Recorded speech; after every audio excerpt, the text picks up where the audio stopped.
வணக்கம் மக்களே. நம்மளோட சேனல்ல வீடியோ போட்டு ரொம்ப நாள் ஆயிடுச்சு. சரி, என்ன வீடியோ போடலாம்னு யோசிச்சுட்டு இருக்கும்போது ஏன் நம்மளுக்கு பிடிச்ச சாப்பாடை பற்றியே வீடியோ போடலாம்னு நினச்சேன்.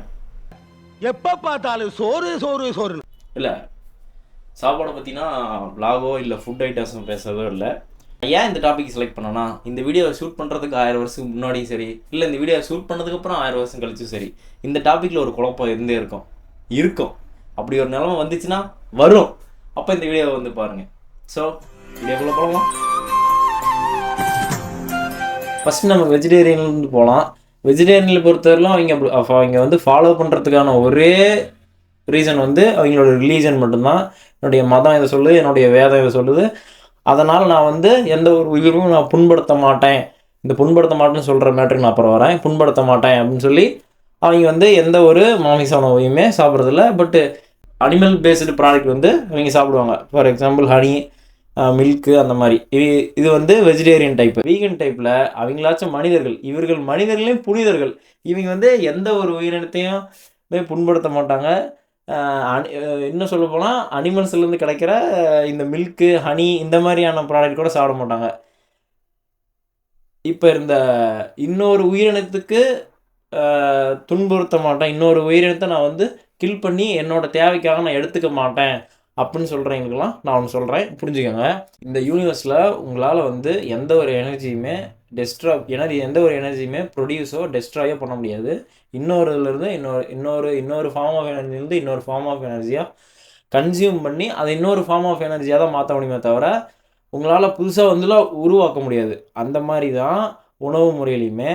இப்போ உணவு முறை தள்ளி வச்சுட்டு நீங்கள் போட்டிருக்கிற உடையிலேருந்து நம்ம பயன்படுத்துகிற ஒரு நாளைக்கு பயன்படுத்துகிற டெக் கேஜெட்ஸ்லேருந்து மெட்டல் கேஜெட்ஸ்லேருந்து எல்லாமே ஏதோ ஒரு நாட்டிலேருந்து ஏதோ ஒரு மக்களுடைய உரிமைகளை பறிச்சோ இல்லை அவனுக்கு சரியான அந்த பொருளுக்கான விலை கொடுக்காமல் அங்கே இருக்கிற வணிகமோ அரசியலோ அந்த பொருளை நம்மகிட்ட கொண்டு வந்து சேர்த்துது. நம்ம வீட்டில் யூஸ் பண்ணுற குண்டு பல்ப் இருக்கிற டங்ஸ்டன் வந்து ஏதோ ஒரு நாட்டில் இருக்கிற ஏதோ ஒரு மக்களுடைய உரிமையை பறிச்சுட்டு அவன் வாழ்ந்துட்டு இருந்த இடத்த இருந்து அவனை துரத்திட்டு அங்கேருந்து கொண்டு வந்து தான் நம்மளுடைய வீட்டில் ஒழித்ததுங்கிறத நீங்கள் எல்லோரும் புரிஞ்சுக்கணும். அதனால் இந்த யாருக்குமே புண்படுத்த மாட்டேன்னு சொல்கிற வார்த்தையே இன்னொரு உணவு முறையை பின்பற்ற மனிதர்களை புண்படுத்ததை தான் நான் பார்க்குறேன். வெஜிடேரியன், வீகன் இவங்க எல்லாருமே நான் வந்து உயிரினத்துக்கு புண்படுத்த மாட்டேன் அப்படின்னு சொல்லாதீங்க.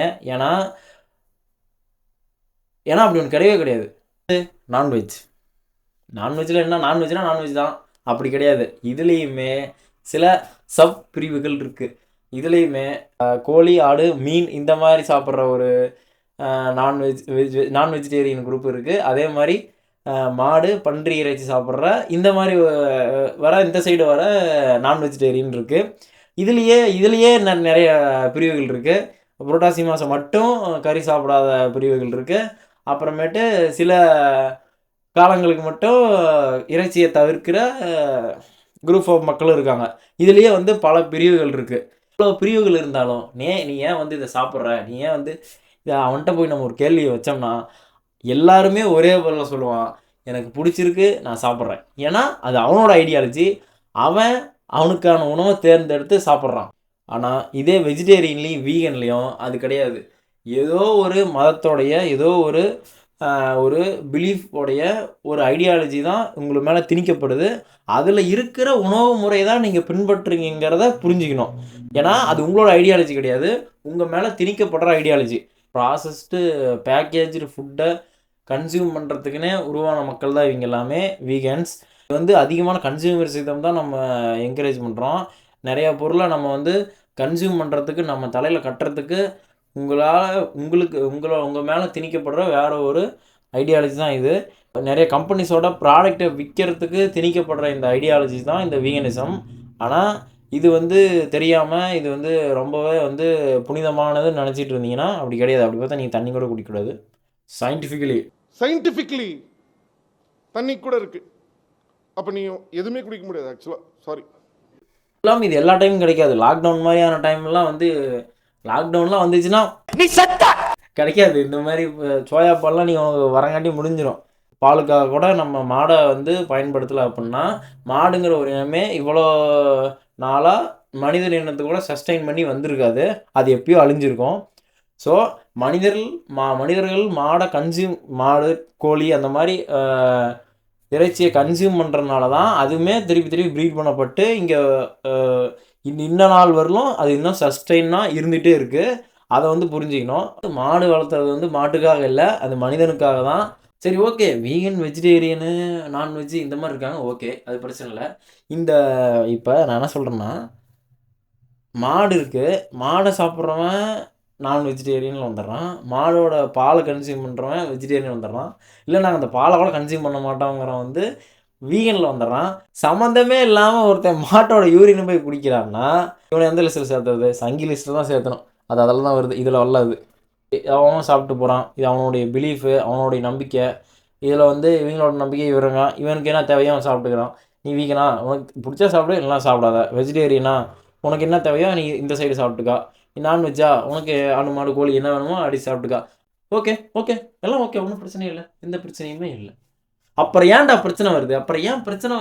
ஃபோட்டோ, ஒரே ஒரு ஃபோட்டோ ஏன் இவ்வளோ பெரிய போராட்டம் தூண்டுறதுக்கு ஒரு வழியாக இருக்குது? அதே மாதிரி எங்கேயோ ஒரு இடத்துல ஏதோ ஒரு கோழியோ ஆடோ கறி வச்சுருக்கணும் பார்த்துட்டு இது பீஃப் கறி தான் அவனை போட்டு அடிக்கிற அந்த ஒரு தூண்டுதலோ அந்த ஒரு வன்முறையோ ஏன் இங்கே வெடிக்க ஆரம்பிக்குது அந்த சமூகத்தில்?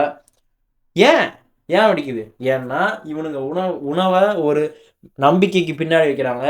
அந்த நம்பிக்கையை ஒரு மதத்துக்குள்ளே வச்சு அதை கடவுளோட இணைச்சி கடைசியில் ஒரு உணவை பின்பற்றவனுக்கு நடுவில் இன்னொரு உணவு முறையை பின்பற்றினா இந்த மொத்த சமூகத்துக்குமே அவன் எதிரானவன்னு கட்டமைக்கிறதுனால தான் இத்தனை பிரச்சனையுமே வருது. இங்கே இத்தனை மதங்கள் இருக்குது, இத்தனை கடவுள் இருக்குது, இது மனிதனுக்கு இத்தனை விஷயங்களை போதிக்குது. ஆனால் இந்த உணவு முறையில் இது ஸ்ட்ரிக்டாக இருக்கணும், இது இப்படி இருக்கணும், இந்த உணவை சாப்பிடக்கூடாது, இது வந்து கடவுளுடைய இதை நம்ம வந்து உணவாக கன்சியூம் பண்ணக்கூடாதுன்னு சொல்லுது. இதே மதம் ஏன் வந்து ஒரு பேக்கேஜ் ஃபுட்டையோ அன்ஹெல்தியாக இருக்கிற ஒரு ஃபுட்டையோ சாப்பிடக்கூடாது, அதுதானே மனிதர்களுக்கு கெடுது, அது ஏன் சாப்பிடக்கூடாதுன்னு எந்த ஒரு மதத்துலேயுமே எழுதப்படலை. அட்லீஸ்ட் அப்போ அது இல்லைனாலும் இப்போ இருக்கிறப்ப நீங்கள் மாற்றி அதை எழுதியிருக்கணும்ல. அப்போ அப்டேட் ஆகாத வருஷம்லாம் ஏன்டா வச்சுட்டு இருக்கீங்க? அப்படியே உன்னுடைய ரிலீஜன் படி நீ வந்து இந்த உணவை தான் சாப்பிட்ணுன்னா அப்போ கடவுளுக்கு தெரிஞ்சிருக்குள்ள உன்னை எப்படி படைச்சிருக்கணும்னு. இப்போ எப்படி ஒரு புலிக்கு வந்து புல் வந்து லைஃப் எனர்ஜி இல்லையோ, அந்த மாதிரி மனிதர்களுக்கு நீ வந்து இந்த மதத்தில் இந்த இடத்துல பிறந்துட்டாவே நீ வந்து அந்த மாதிரியான உணவை எந்த மாதிரி மீட்டு இந்த மாதிரியான உணவை சாப்பிட்டா உனக்கு லைஃப் எனர்ஜியாக மாறாது, பதிலாக பாய்சனாக மாறும் அப்படின்னு ஏன் வந்து கடவுள் படைக்கல? முடிவாக நான் என்ன சொல்ல வரேன்னா, வாட் ஐ சே, என்னை பொறுத்தவரையிலும் வெஜ்ஜு நான்வெஜ்ஜுன்னு ஒன்று கிடையாது. நீங்கள் ஆசைப்பட்ட உணவை சாப்பிடுங்க. எந்த ஒரு ஐடியாலஜிக்கு கீழே இருந்தோ அதை சாப்பிட்ணுங்கிற அவசியம் கிடையாது. நீங்கள் வெஜிடேரியனாக இருந்தால் வெஜிடேரியன் தான் சாப்பிட்ணுங்கிற அவசியம் கிடையாது. வெஜிடேரியன்னா இந்த மதத்தில் இருக்கிறனாலே நான் வந்து இதை தவிர்க்கணுங்கிற எண்ணம் கிடையாது. அதே மாதிரி நான் வந்து நான் வெஜிடேரியனாக இருந்தால் நான் வந்து நான்வெஜ் சாப்பிட்ணுங்கிற கட்டாயமும் கிடையாது. உங்களுக்கு இங்கே என்ன உணவு தேவையோ அதை நீங்கள் சாப்பிட்டுக்கலாம். உணவுங்கிறது ஒரு மனிதனுடைய அடிப்படை தேவை தானே தவிர ஒரு மதத்தோடைய ஒரு குரூப் ஆஃப் மக்களுடைய ஒரு நம்பிக்கையோடைய பிரதிபலன் கிடையாது. அது வந்து ஒரு உயிர்களுக்கான தேவை, மதங்களுக்கான தேவையாக அங்கே மாறி இருக்குது. ஆனால் அது வந்து உயிர்களுக்கான தேவை. ஒவ்வொரு தனிப்பட்ட மனிதனும் அவனுக்கான ஐடியாலஜி அவனே பின்பற்றினான்னா இந்த மாதிரியான சண்டைகள் வராது. சின்னதாக ஒரு ஃபோட்டோ போட்டாவே அவன் நம்ம மதத்துக்கு எதிரானவன் அப்படிங்கிற ஒரு ஐடியாலஜியுமே இங்கே கட்டமைக்க தனி மனிதன் விரும்ப மாட்டான். அவன் வந்து அந்த கறி சாப்பிட்றான், அவனை போய் அடி அப்படின்னு சொல்லும் போது நீங்கள் அந்த இடத்துல யோசிக்கணுங்கிறத புரிஞ்சுக்கோங்க. உணவையும் மதம் நம்பிக்கை இதெல்லாம் ஒன்றா பார்க்காம இதை தனித்தனியாக பாருங்கள். உணவு வேற, மதம் வேற. உணவுங்கிறது உயிர்களுக்கான தேவை, மதங்கிறது அப்படி கிடையாது. மதங்கிறது ஒரு பிலீஃப், அவ்வளோதானே தவிர இது ரெண்டையும் உள்ளே போட்டு கன்ஃபியூஷன் பண்ணிக்க வேண்டாம். கன்ஃபியூஸ் பண்ணிக்க வேண்டாம். ஏன்னா இந்த நாட்டில் இவ்வளோ வளம் வச்சுட்டு இவ்வளோ இல்லை ஏன்னா இந்த நாட்டில் இவ்வளோ வளம் வச்சுட்டு இதில் இது பெஸ்ட்டா அது பெஸ்ட்டா, இது சாப்பிட்டா இவனுக்கு எதிரானவன், அதை சாப்பிட்டா இவனுக்கு எதிரானவன் இப்படின்னு பேசிகிட்டு இருக்கிற இதே நேரத்தில் தான் பல நாடுகளில் ஒரு அடுத்த வேளை சாப்பிட்றதுக்கே சாப்பாடு இல்லாமல் மற்ற நாடு எதிர்பார்த்து நிற்கிற எத்தனையோ நாடுகள் இருக்குது, எத்தனையோ மக்கள் இருக்காங்க. அதனால் இந்த மாதிரி வந்து சில்லறத்தனமாக வந்து சண்டை போட்டுட்டு இருக்காமல் தப்பான புரிதலை ஒரு உணவு மேலேயோ ஒரு மதத்து மேலேயோ வச்சுக்காம அதை வந்து பிரித்து பார்க்க கற்றுக்கோங்க. நான் சொல்கிறதுமே அப்படியே நம்பாமல் இதை வந்து அறிவில் இதை நீங்கள் வந்து பிரித்து பாருங்கள். உணவு வேறு, மதங்கிறது வேறு. லட்டில் கலப்படம் ஆயிடுச்சு. அதை ஜாலியாக வந்து ஒரு காமெடியான ஒரு வீடியோ. அது ஒரு சாதாரண ஒரு 15 நிமிஷம் வீடியோ தான். அதை தூக்குற அளவுக்கு என்ன நடந்துருச்சு? ஒன்றும் அப்படி பெருசாக ஒன்று நடந்துடும் இல்லையே. இந்த அளவுக்கு அந்த வன்மம் இருக்கணுங்கிற அவசியம் இல்லையே. இது ஏன் வருது அப்படிங்கிறத நீங்கள் யோசிச்சு பாருங்கள். நான் முடிவாக இதை என்ன சொல்கிறேன்னா, அளவோடு சாப்பிடுங்க, ஹெல்த்தாக சாப்பிடுங்க, உங்களுக்கு பிடிச்ச சாப்பிடுங்க, அண்ட் தென் வேஸ்ட் பண்ணாமல் சாப்பிடுங்க. அவ்வளோதான்.